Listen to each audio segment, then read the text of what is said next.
আসসালামু আলাইকুম। নিশ্চয়ই সবাই ভালো আছেন। আলহামদুলিল্লাহ আমিও ভালো আছি। আমরা সকলেই জানি যাদের টাকা পয়সা থাকে না তারা লোভী হয়, এটা অনেকেই জানে বা অনেকেই মনে করে। অনেকের ধারণা হলো যাদের টাকা পয়সা নেই দেখা যায় যে তাদের একটা লোভ থাকে, মনের মধ্যে পাওয়ার লোভ থাকে, পাওয়ার আকাঙ্ক্ষা থাকে। তা কিন্তু নয়। দেখবেন যার যত বেশি আছে তার লোভের পরিমাণও তত বেশি। আমি আপনাদেরকে একটি বাস্তব উদাহরণ দিয়ে বলতেছি। আমি আমার কুরবানির মাংস আমাদের প্রতিবেশীর ফ্রিজে রেখেছি। প্রায় 12 কি 13 কেজি মাংস আমি রেখেছি। হ্যাঁ, তারপরে ওদের ফ্রিজে আরও 2-1 জনে রেখেছে। তার মধ্যে একটা ফ্যামিলি ছিল যাদেরকে আমার মাংসগুলো ওরা ভুলে দিয়েছে। ওই ফ্যামিলিটা 2টা গরু দিয়ে কুরবানি দিয়েছে, এমনকি থাকে 22 তলা একটা বিল্ডিংয়ে, অর্থাৎ বড় অ্যাপার্টমেন্টে। ওই তাদের অবস্থা বিশাল। হ্যাঁ, ওদের কাছে আমার মাংসটা দেওয়ার পরে ওরা যারা দিয়েছে তাদের ছেলেকে যখন বলছে যে আমাকে মাংসটা ভুল দিয়েছ, তখন ছেলেটা আনতে যেতে পারে না কিছু সমস্যার কারণে। এরপর হয়তো ওরা বলল যে ওরা আবার বলছে, ছেলেটা তাও ভুলে গেছে, আনতে পারে নাই। তারপর কি করলো, ওরা মাংসগুলো কি করছে আমি জানি না, কারোর কাছে বলে যে ফ্রিজের নিচের দিকে রেখেছে, উঠাতে পারে না। আবার যখন আমি গেলাম তখন আমার কাছে বলে যে সে তার 2-3টা কাজের বুয়া আছে, সে কাজের বুয়াদেরকে দিয়ে দিছে, এরা আনে নাই দেখে। তাহলে বলেন কোথায় আছে মানবিকতা?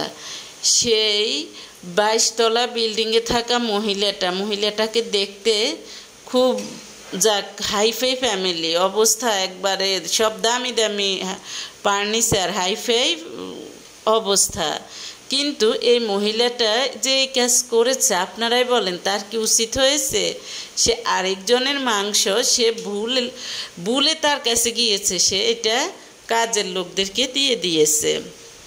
এখন কি করা উচিত বা এই মহিলার কি ধরনের শাস্তি হবে বা হওয়া উচিত? শাস্তি তো হবেই একদিন, সেটা সৃষ্টিকর্তার কাছ থেকে সে পাবেই। কিন্তু যার মাংসটা দিয়েছে, বিশেষ করে আমার মাংসটা দিয়ে সে এই ধরনের কাজ করেছে, এমনকি আমি যাদের কাছে রেখেছি তারা ভুল করেছে। হ্যাঁ, তারা ভুলটা স্বীকার করেছে, ওই মহিলার কাছেও গিয়েছে যে সে স্বীকার করেছে।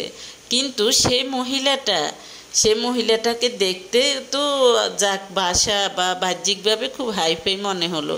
তার কোয়ালিটি কেমন, তার লেভেলটা কেমন আমি মনে করি সে তার কাজের লোককে সে আরেকজনের মাংস দিয়ে সে খাতির করে, কাজের লোকের সাথে সে খাতির করে।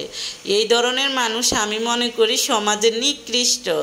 এরা হলো ফকিরদের চেয়েও ফকির, এরা ভিক্ষুকের চেয়েও আমি মনে করি খারাপ। কারণ তাদের কোয়ালিটি এত খারাপ, তার মনে তো এই ধারণাটা থাকা উচিত ছিল যে দিয়েছে সে কার মাংস নিয়ে আসছে, আমি মাংসটা ফেরত দিই। ওদের কাছে চাইলে ওরা কি বলবে? সে মাংস আনে নাই দেখে সে কাজের লোককে দিয়ে দেয়।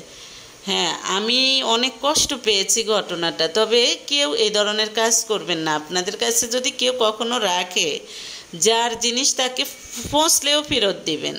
এটা হলো আপনার কাছে একজন আমানত রেখেছে, আপনি ফেরত দিতে না পারলে সেটা খেয়ানত, আর সেটা শাস্তি আপনাকে পেতেই হবে।